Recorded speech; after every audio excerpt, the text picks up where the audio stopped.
পল্লবীর বাহাতে ব্লেডটাকে নিমেষেই গলার কাছে নিয়ে আসে। এটা দিয়ে আজকে তোমাকে আমি শেষ করব। উল্টো পাল্টা কথা হজম করার মেয়ে কিন্তু পল্লবী নয়, আমি অন্য ধাতুতে করা। এতদিন নিজেকে রক্তাক্ত করে শেষ করেছি, কষ্ট দিয়েছি, এবার তোমার পালা।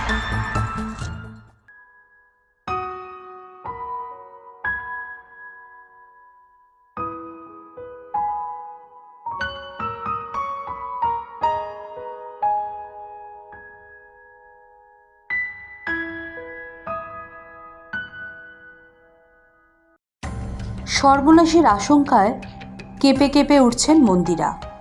প্রায় 40 মিনিট ধরে পল্লবীর ঘরের দরজা বন্ধ রয়েছে। অনেকবার ডেকেও সাড়া পাওয়া যায়নি। বার কয়েক দরজায় ধাক্কা দেবার পরও সাড়া শব্দ না পেয়ে মনে মনে কুডাক টের পেয়েছেন। দেরি না করে ছুটে গিয়েছিলেন মন্টুদের বাড়ি। মন্টু উপকারী ছেলে, প্রতিবেশীদের আপদে বিপদে পাশে থাকে। সে এসে দরজা অনেকক্ষণ ধাক্কাধাক্কি করে কোনো শব্দ না পেয়ে পাড়ার আরও কয়েকজনকে ডেকে এনেছে। এখন দরজার বাইরে ছোটোখাটো ভিড় জমেছে। তবু দরজা খোলেনি পল্লবী, সাড়া দেয়নি। ভিড়ের মধ্যে গুঞ্জন বেড়ে চলেছে। মন্দিরা লজ্জায় কুঁকড়ে যাচ্ছেন, চাপা টেনশনে অস্থির হচ্ছেন ক্রমশ, গলা শুকিয়ে যাচ্ছে। শুভমকে অনেক আগেই ফোন করে জানিয়েছেন তিনি। সে অফিস থেকে বেরিয়ে পড়লেও ঘরে পৌঁছতে সময় তো লাগবেই, কমপক্ষে 1 ঘন্টা সময় তো লাগবেই। শুভম পৌঁছানোর আগে যদি খারাপ কিছু ঘটে যায়, মনে হচ্ছে দরজাটা ভাঙতে হবে। শুভমকে ফোনে ধরার চেষ্টা করলেন মন্দিরা, 3 বার করেও পেলেন না। কি করব, দরজা ভেঙে ফেলবো? রক্ত, ওই দেখো রক্ত। অনেক জোড়া চোখ যেন মুহূর্তেই আটকে গেল, একেবারে স্থির হয়ে গেল দরজার নিচের দিকে। মুখে কথা সরল না কারো। দরজার নিচের ফাঁক দিয়ে গড়িয়ে আসছে টাটকা রক্ত। মন্টু আর অপেক্ষা না করে বলল, সবাই মিলে দরজা ধাক্কা মারুন, মনে হচ্ছে সাংঘাতিক খারাপ কিছু ঘটেছে, দরজাটা এখনই ভেঙে ফেলতে হবে। তুমুল ধাক্কা মেরে দরজা ভেঙে সবাই ভিতরে ঢুকেই চমকে ওঠে। আর 1 পা এগোনোর সাহস হয় না কারো। থমকে দাঁড়িয়ে পড়ে সবাই। কাকিমা, আপনি কাছে গিয়ে দেখুন, আমরা কেউ ঝুঁকি নেব না। নারী দেখুন, নারী। মন্দিরা দেখলেন মেঝেতে বেহুশ অবস্থায় পড়ে আছে পল্লবী। খুব কাছে গিয়ে ঝুঁকে পড়ে দেখলেন মন্দিরা। কিছু একটা খুঁজলেন তীক্ষ্ণ চোখে। অনুসন্ধানী চোখ ব্লেডটা আবিষ্কার করল ডিভানের নিচে। ব্লেড দিয়ে আবার হাত কেটেছে,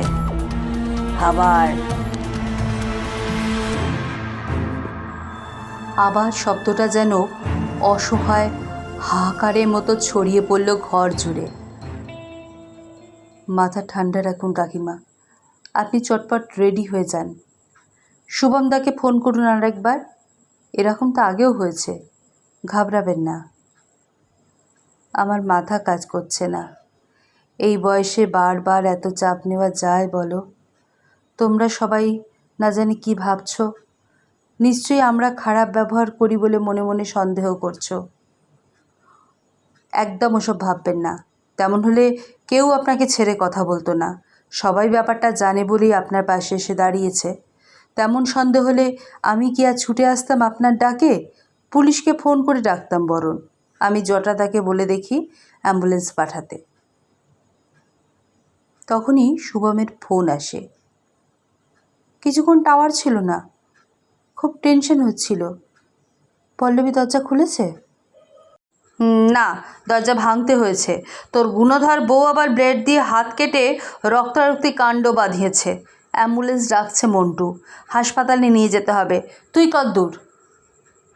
মা, আস্তে কথা বলো, চারপাশে লোকজন আছে, এমন তো আগেও হয়েছে। ভয় পাওয়ার কিচ্ছু নেই, বড়জোর 10 মিনিট লাগবে পৌঁছতে। লোকলজ্জার আর কিছু বাকি আছে নাকি? আর যদি খারাপ কিছু ঘটে যেত, লোক আমাদের ছেড়ে কথা বলতো, তখন পুলিশ কোনো কথা শুনতে চাইতো? এখনই তো আমাদের মনে হচ্ছে যে লোকে বাঁকা চোখে আমাদের দিকে তাকাচ্ছে, চারদিকে ফিসফাস চলছে। এর একটা বিহিত করা দরকার। কোনো দিন চরম অনর্থ ঘটবে, পুলিশের টানা হেঁচড়া করবে, জেল হাজতে পৌঁছতে হবে আমাদের দুজনকে। বুড়ো বয়সে কলঙ্ক আর বদনাম জুটবে নাকি শেষে? মা, ওসব পরে ভাবা যাবে, এখন চুপ করো। ওকে আগে বাঁচাতে হবে। প্রত্যেকবারই তো বেঁচেই ফেরে, এ আর নতুন কি রে? শোনো না, ডক্টর রাহাকে ফোন করে দেখি। অনেকবার তো তিনি বিপদ থেকে উদ্ধার করেছেন, এবারও নিশ্চয়ই ফেরাবেন না। আমি নার্সিংহোমে জানিয়ে রাখি। অত আদিক্ষেতার দরকার আছে? হাসপাতালই ভালো। বেড না পেয়ে মেঝেতে নোংরা দুদিন পড়ে থাকবে, তাহলে যদি শিক্ষে হয়। তুই কি পল্লবীকে মেজাজ দেখিয়েছিলিস আজ? না না গো, একটু বিরক্তি দেখিয়েছিলাম। অফিস থেকে আজকে একটু আগে ফিরতে বলেছিল, তাই একটু রেগে কথা শুনিয়েছিলাম। বাবা, ওর স্বভাব জানিস না তুই? আমি শাশুড়ি হয়েও সমঝে চলি সারাক্ষণ, ভয় ভয় থাকি। কখনো জোর গলায় ওর সাথে কথা বলি না। বাবা মায়ের একমাত্র আদুরে মেয়ে, যেমন রাগ তেমন অভিমান। সারা জীবন কীভাবে সামাল দিবি কে জানি না বাবা। সবে তো 2 বছর বিয়ে হয়েছে, বাচ্চা কাচ্চাও হয়নি। একটু পরে ভেবে দেখিস, যদি আবার এরকম কাণ্ড করে বসে না, আমি সোজা বৃদ্ধাশ্রমে চলে যাব। ওখানে অনেক শান্তিতে থাকবো। দীর্ঘশ্বাস ফেলে শুভম দ্রুত ডক্টর রাহাকে ফোন করে। ডক্টর রাহা স্কুলমেট নবেন্দুর মামা। পরিচিতির সুবাদে এর আগে 4 বার নার্সিংহোমে পল্লবীকে ভর্তি করে ট্রিটমেন্ট করেছেন। সাধারণত এই ধরনের কেসে কোনো নার্সিংহোম ঝুঁকি নিতে চায় না, হাসপাতালে নিয়ে যেতে বলে। প্রতিবার শুভম খবর পেয়ে ছুটতে ছুটতে ঘরে পৌঁছতে মা ভয় কান্নাকাটি জুড়ে দিত। এমনকি পল্লবীর বাবা মা পর্যন্ত উদ্বেগে অস্থির হয়ে কাঁদতে কাঁদতে নার্সিংহোম ছুটে আসতেন 90 কিলোমিটার দূর থেকে। পরপর 3 বার এমন ঘটার পরে সবাই অল্প বিস্তর অভ্যস্ত হয়ে গিয়েছে। আগের মতো টেনশন 4বার আর কেউ করেনি। অনেকটা গা সওয়া ব্যাপার হয়ে দাঁড়িয়েছে সবার কাছে। পল্লবীর 2 হাত কাটা দাগে ভর্তি, তবে এবার বিপদের মারাত্মক আভাস ছিল। এই প্রথম বন্ধ দরজার ভিতর থেকে হাত কেটে বেহুশ অবস্থায় মেঝেতে পড়েছিল পল্লবী। 4 বার চেষ্টা করে ডক্টর রাহাকে ফোনে পেল শুভম। না, বারবার রিস্ক নিতে পারবো না। হাসপাতালে এমার্জেন্সিতে গিয়ে দেখাও। নার্সিংহোম মুখে কিছু না বললেও যে বিরক্ত হচ্ছে সেটা আমি বুঝতে পারি। প্লিজ এবার উদ্ধার করে দিন। She is bleeding dangerously, but this is for the last time. তোমাকে বলেছিলাম কোনো সাইকিয়াট্রিস্টের সাজেশন নিতে, কথা শুনেছ? সাইকিয়াট্রিস্টের কথা শুনলেই তো ভায়োলেন্ট হয়ে যাচ্ছে। আরও একবার সে বিচ্ছিরি কাণ্ডটা ঘটিয়ে ফেলেছিল। আসলে আজ তার শপিং মলে যাবার খুব ইচ্ছে হচ্ছিল। শুভম সব দিন ব্যস্ত থাকে, রোজ সকাল 9টায় বেরিয়ে রাত 8টায় ফেরে। সে অন্তত আজকে শুভমকে একটু আগে ফিরতে বলেছিল। খুব কি অন্যায় আবদার ছিল? সারাদিন একা একা থাকে, সময় কাটতেই চায় না, রোজগার একঘেয়ে জীবনে হাঁপিয়ে ওঠে সে। শুভমকে আগে ফেরার কথা বলতেই, পারবো না। কেন পারবে না? সম্ভব নয়, প্রাইভেট সেক্টরে কাজ করি, মুখ দেখে তো আর মাইনে দেয় না, তাছাড়া প্রচুর কাজ পেন্ডিং আছে। কাজ দেখেও না আমাকে, একটা দিন আগে আসা যায় না? কিছু তো বোঝো না, চাকরি ছেড়ে তাহলে ঘরে বসে থাকি এবার, আর সারাদিন তোমার শ্রীমুখ দেখি। পল্লবী আর কথা বাড়ায়নি। শুভম চলে যাবার পর দরজা বন্ধ করে শুয়ে পড়েছিল। মাথার মধ্যে শুভমের কথাগুলো যেন একটানা হাতুড়ি পিটিয়ে চলছিল। সারা শরীরে অদ্ভুত এক কষ্ট, মাথা ভারী লাগছিল, মন দুমড়ে মুচড়ে যাচ্ছিল যন্ত্রণায়। কতক্ষণ যে ওভাবে শুয়েছিল মনে নেই তার। ভীষণ রাগ হচ্ছিল, সব কিছু চুরমার করে দেবার তীব্র ইচ্ছে টের পাচ্ছিল সে। তাকে ওভাবে মুখ খিঁচিয়ে কথা শোনাবার সাহস পায় কিভাবে শুভম? বাবা মা কখনো তাকে বকাঝকা করেনি, যা চেয়েছে তাতেই মাথা নেড়ে সায় দিয়েছে। ভাবতে ভাবতে হাত নিষ্পিস করে উঠল তার। রক্তস্রোত দেখার জন্য শরীরে ছটপটানি শুরু হয়ে গেল। লাল রক্তের ফোঁটা চুয়ে চুয়ে পড়বে এমন একটি দৃশ্য না দেখা পর্যন্ত তার শান্তি হচ্ছিল না। ঘোরের মধ্যে কখন ব্লেড দিয়ে ডান হাতে টান দিয়ে ফেলেছিল মনে পড়ছে না, তবে টানটা দিতেই সমস্ত রাগ আর কষ্ট কেমন যেন গলে জল হয়ে গিয়েছিল, রক্তে মিশে গেল। সেই চরম প্রশান্তির মুহূর্ত কিন্তু তার বেশ মনে পড়ছে। শুভম কেবিনে ঢুকতেই পল্লবী মুখ লুকোনোর চেষ্টা করল। ঝিমঝিম আলস্য এখনো শরীরে জড়িয়ে আছে, ভীষণ অবসন্ন লাগছে। সমস্ত কিছু ছাপিয়ে লজ্জা সংকোচ তীব্র হয়ে উঠতে চাইছে। শুভম এমনিতে নরম মনের মানুষ, তাকে আদরে সোহাগে রাখে, বোঝার চেষ্টা করে, মাঝে মাঝে মেজাজ দেখিয়ে ফেলে, এটুকুই যা দোষ। সে শুভমকে কথা দিয়েছিল যে সে আর এভাবে হাত কেটে রক্তপাত ঘটাবে না। শুভমকে আবার বিড়ম্বনায় ফেলে দিয়েছে সে। মুখ করার জন্য শুভমকে সে জব্দ করে প্রতিশোধ নিতে চেয়েছিল। শুভম বেডের পাশে চুপচাপ দাঁড়িয়ে আছে। কেবিনে শুধুই স্তব্ধতা, মাথার উপরে ফ্যান ঘোরার কর্কশ আওয়াজ, সামনে স্থির নির্বাক শুভম। দাঁড়িয়ে আছো কেন? সোফাটায় বসো। তুমি প্রমিস রাখতে পারলে না। সবসময় কি মেপে কথা বলা যায়? হাজব্যান্ড ওয়াইফের মধ্যে কথা কাটাকাটি, ফাটাফাটি কত কিছু হতে পারে। কেউ তো এরকম করে না। এবার থেকে কি সারাক্ষণ ভয় ভয় থাকবো? কেন ভয় ভয় থাকবে? তাহলে দরজা বন্ধ করেছিলে কেন? সাংঘাতিক বিপদ হতে পারত। দরজা আগে থেকেই বন্ধ ছিল। সত্যি তাহলে চেয়েছিলে বিপদ হোক? বিশ্বাস করো, আমি মরতে চাইনি। মনটা কেমন যেন হয়ে গেল।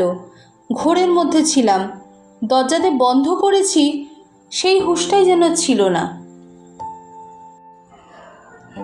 আর এমনটা আমি করব না, আর হবে না। প্রতিবারই তো এরকম বলো, আবার তো সে একই কাণ্ড করে ফেলো। প্লিজ এবার বিশ্বাস করো, আর আমি এরকম করব না। শুভম পল্লবীকে দেখছিল। মাথার চুলগুলো অল্প অল্প উঠছে, কপালে ফোঁটা ফোঁটা ঘাম জমেছে, ছলো ছলো চোখ, ক্লান্ত মলিন মুখ, সব মিলিয়ে বড় মায়া জাগছে। এর উপর বেশিক্ষণ রাগ করে থাকতে পারে না সে। ভেবেছিল কঠিন সিদ্ধান্ত নেবে, একসঙ্গে থাকা যে অসম্ভব সেটাও জানিয়ে দেবে। এত বিপদের ঝুঁকি নিয়ে এক ছাদের তলায় কাটাতে পারবে না সে। শুভম বুঝতে পারল সে দুর্বল হয়ে পড়ছে। পল্লবীকে ছেড়ে সে জীবন কাটাতে পারবে না। এখন তোমার রেস্ট দরকার। তোমাদের সবাইকে কত হয়রান করে ফেলি না গো। বিশ্বাস করো, সত্যি সত্যি আমি ইচ্ছে করে এগুলো করি না। কেন যে ঘটিয়ে ফেলি আমি না সত্যি বুঝতে পারি না। তোমাদের বিপদে ফেলার আমার সত্যি কোনো ইচ্ছা নেই, আমাকে তোমরা বিশ্বাস করো। শুভম পল্লবীর কপালে হাত রাখে। জানি তো, তাই তো রাগ করে থাকতে পারি না। তবে কিন্তু এর একটা সমাধান খুঁজতে হবে। ডক্টর রাহা সাইকিয়াট্রিস্টের কাছে সাজেশন নিতে বলেছে। এবার কিন্তু তোমার কোনো আপত্তি আমি শুনব না। পল্লবী সম্মতি জানিয়ে মাথা নাড়ল। এক চিলতে হাসি ফুটে উঠল তার ঠোঁটে। শুভম তার উপর বেশিক্ষণ রাগ করে থাকতেই পারবে না। প্রথমে লজ্জা আর অস্বস্তিতে গুটিয়ে রেখেছিল নিজেকে। ডক্টর সান্যালের অমায়িক এবং আন্তরিক ব্যবহারে ক্রমশ জড়তা কাটিয়ে কিছুটা সহজ হতে পারল পল্লবী। রক্ত দেখতে আমার খুব ভালো লাগে জানেন। সব রাগ, সব কষ্ট ভুলে যাই রক্ত দেখলে। নিজের না অন্যের? নিজের। অন্যের কেন হবে? তাই বলো, আমাকে ঘাবড়ে দিচ্ছিলে তো প্রায়। অন্যের রক্ত যারা দেখতে ভালোবাসে তাদের কি বলে জানো? মার্ডারার। আর আমি শিওর তুমি সেটা নও। এমন কেন করো জানো না, না তাই তো? না, না জানাটাই স্বাভাবিক, এতে অস্বস্তি হওয়ার কিচ্ছু নেই। নাও কাম টু দ্য পয়েন্ট। তোমার এই যে হাত ভর্তি যে এত দাগ রয়েছে সব ভালোভাবে বোঝা যাচ্ছে, তাই তো? এটা দেখতে তোমার খুব খারাপ লাগে না? আর তোমাদের এখনকার জেনারেশন তো খুব সেলফ কনসাস, বিউটি কনসাস। তো এই যে দাগগুলো যে রয়েছে এগুলো তো মিলিয়ে যাবে না জেনেও তোমার দেখতে খুব ভালো লাগছে, সেই জন্য তুমি বারবার হাত কেটে ফেলছো। সব জেনেও জানেন তো বারবার কাজটা করে ফেলি।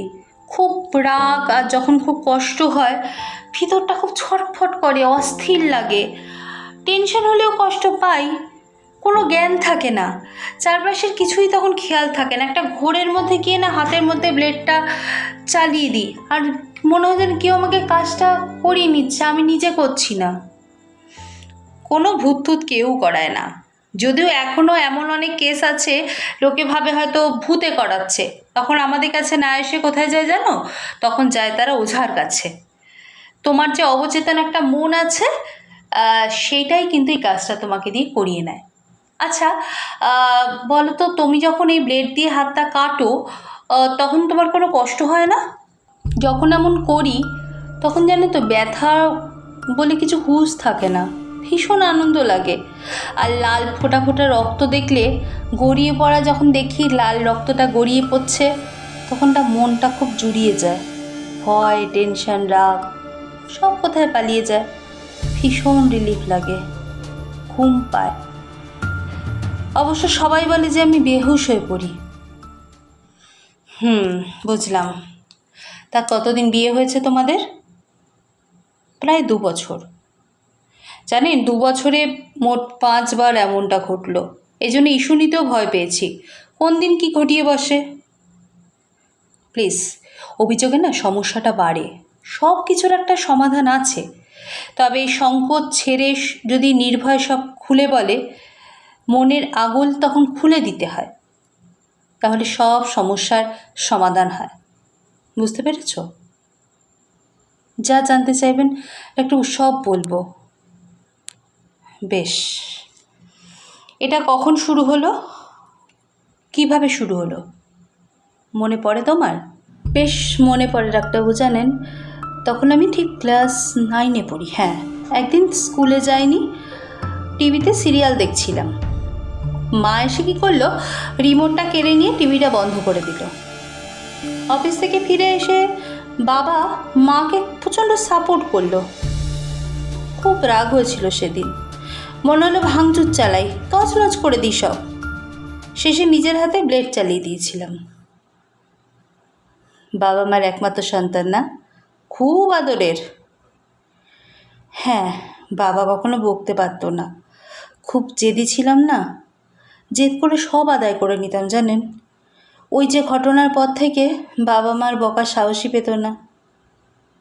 আচ্ছা, তাহলে হচ্ছে কি যে বিয়ের আগে তুমি মাত্র একবার হাত কেটেছিলে, তাই তো? জানেন তো, ইচ্ছে করে না আমি এসব করি না, এত জটিলতাও না আমি ঠিক বুঝতে পারি না।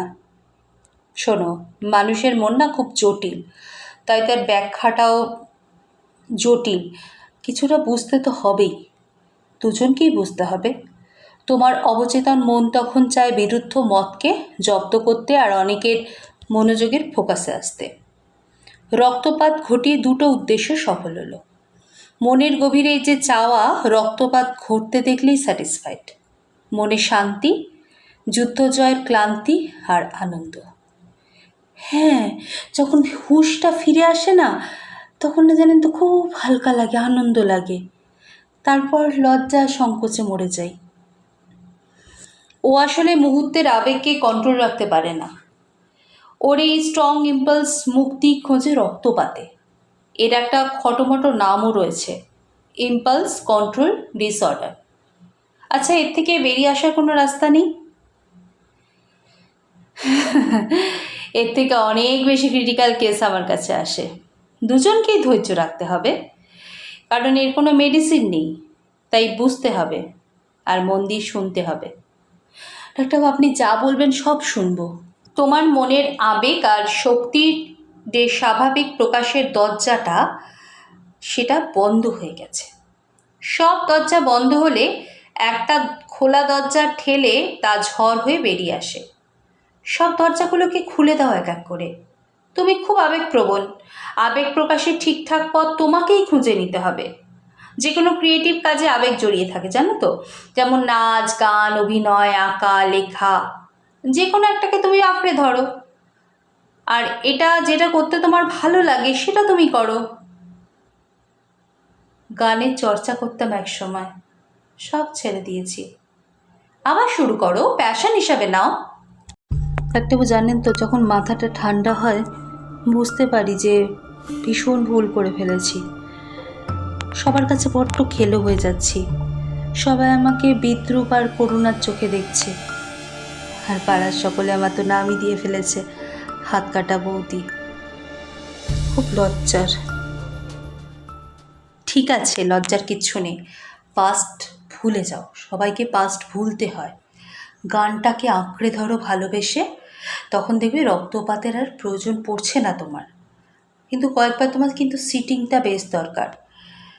কিছুদিন কাউন্সেলিং খুব প্রয়োজন। গ্যাপ দিলে কিন্তু চলবে না। ঘরেতে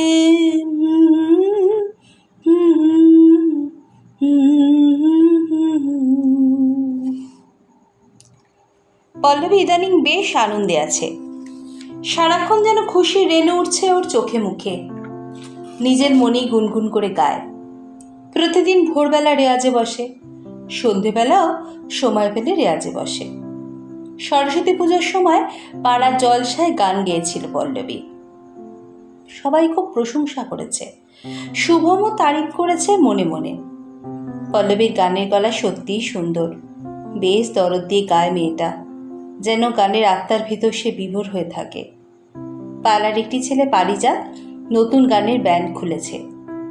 সে পল্লবীর গান শুনে উচ্ছ্বসিত হয়ে ব্যান্ডে গাইবে কিনা জানতে চেয়েছে। পল্লবী এখন অবশ্য কিছু জানায়নি। শুভম জানতে চেয়েছিল, এত ভাবার কি আছে? হ্যাঁ, এটা তো তোমার খুব ভালোই হবে। অনেকেই ভালো গায় জানো, কজনই বা নাম করে। তাছাড়া আমি নিজে ভালো থাকার জন্য তো গাই বলো। ব্যান্ডের গান ঠিক আমার ঘরানার সঙ্গে যায় না। আর ব্যান্ড মানেই তো বিভিন্ন জায়গায় প্রোগ্রাম, রাত জাগা। তখন তো তুমি আবার ফুসফুস করবে, সন্দেহ করবে। মোটেই আমি এরম করবো না। তুমি এতদিন আমাকে এটাই চিনলে। আগে আসল কাজটা হোক, তারপর সময় সুযোগ হলে ভাব। আসল কাজ মানে? বুদ্ধু একটা। 2 বছর বিয়ে হয়ে গেল, এখনো আসল কাজ তোমাকে বলতে হবে? পল্লবী 1 মাস হলো কনসিভ করেছে। ডক্টর সান্যালের কাছে গত 4 মাসে 3 বার গিয়েছিল তারা। তিনি আশ্বস্ত করেছেন যে আর কাউন্সেলিং করার কোনো দরকার নেই। যদি কোনো সমস্যা দেখা দেয় তাহলে ফোনেই পরামর্শ দেবেন। শুভমের তবু মন খুঁতখুত করছে। গত 4 মাসে পল্লবী স্বাভাবিক আছে, রক্তপাত ঘটায়নি। তবুও এত তাড়াতাড়ি সে ঠিক হয়ে যাবে, সমস্যার কখনো হবে না, এমন সিদ্ধান্তে আসা উচিত? মিউজিক থেরাপির এত ক্ষমতা সত্যিই থাকতে পারে? এই 4 মাস শুভম নিজেও সারাক্ষণ সতর্ক থেকেছে। তার কোনো ব্যবহার বা কথা যেন পল্লবীকে আঘাত না করে খেয়ালও রেখেছে। একবারের জন্য তাদের মধ্যে কথা কাটাকাটি বা ঝগড়া হয়নি। পল্লবী রিয়াক্ট করতে পারে এমন কোনো পরিস্থিতি তৈরি হয়নি। দাম্পত্য কলহ হলো জীবনের সব, তার স্বাদ থেকে সে অনেক দিন বঞ্চিত। আনন্দ ধারা বহিছে।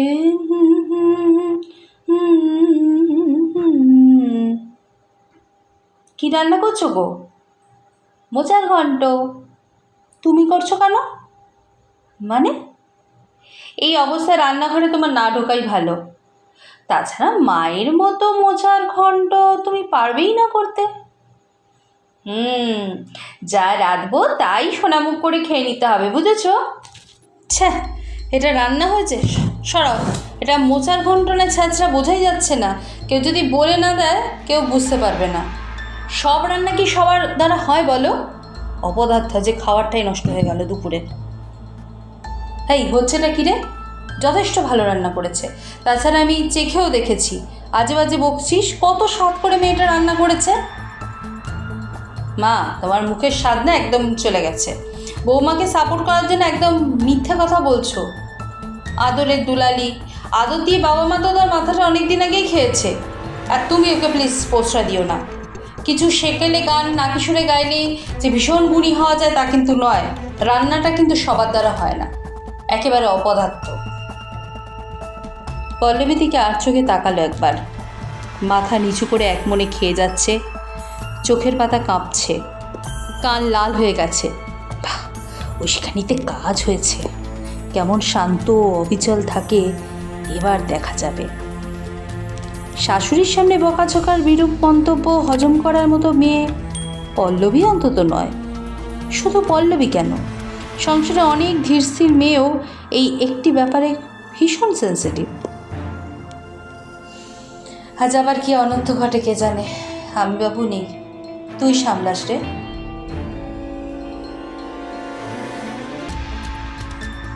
বেসিনে মুখ ধুয়ে সিঁড়ি বেয়ে ছাদে উঠে সিগারেটে টান দেয় শুভম। খেতে বসার আগেই সন্তর্পণে বিছানায় ব্লেড রেখে এসেছে সে। সহজে পল্লবী যাতে নাগাল পায় তাই বালিশের পাশে রেখে এসেছে।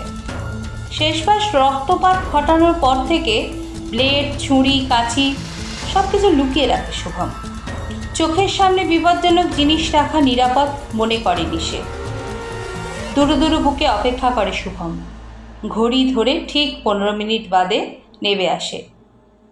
যা ভেবেছে ঠিক তাই হয়েছে। রুমের দরজা বন্ধ হয়ে গিয়েছে। শুভম স্নায়ু শিহরিত অবস্থায় দাঁড়িয়ে থাকলো কয়েক মুহূর্ত। খেলার ছলে, কৌতূহলের নেশায় ঝুঁকিটা বেশি নেওয়া হয়ে গেল বোধহয়। সত্যি কিছু হয়ে গেলে আবার দৌড়ঝাঁপ, ডাক্তার, হসপিটাল, লোকলজ্জা হয় না রি। শুভমের চোখ অন্ধকার নেমে আসে। হলো ভিতরে কোনো তো সারা শব্দ পাচ্ছে না। হঠাৎ দরজা খুলে গেল। কি ব্যাপার, এত জোরে ধাক্কা মারছ কেন? হ্যাঁ, রাস্তার মোড় পর্যন্ত শোনা যাবে। ভিতরে এসো। শুভম ভিতরে ঢুকতেই দরজা বন্ধ করে পল্লবী তার খুব কাছে আসে। পল্লবীর বাহাতে ব্লেডটাকে নিমেষেই গলার কাছে নিয়ে আসে। এটা দিয়ে আজকে তোমাকে আমি শেষ করব। উল্টো পাল্টা কথা হজম করার মেয়ে কিন্তু পল্লবী নয়। আমি অন্য ধাতুতে করা। এতদিন নিজেকে রক্তাক্ত করে শেষ করেছি, কষ্ট দিয়েছি, এবার তোমার ভালা। শুভম কি করবে ভেবে পাচ্ছে না। এক ঝটকায় পল্লবীকে সরিয়ে দেবে, না কায়দা করে হাত মুচড়ে ব্লেডটা ছিনিয়ে নেবে। ভয় পেয়েছ? শুভম বিস্মৃত হলো। পল্লবী কি পাগল হয়ে গেল নাকি শেষে? এই হাসছো কেন? হ্যাঁ,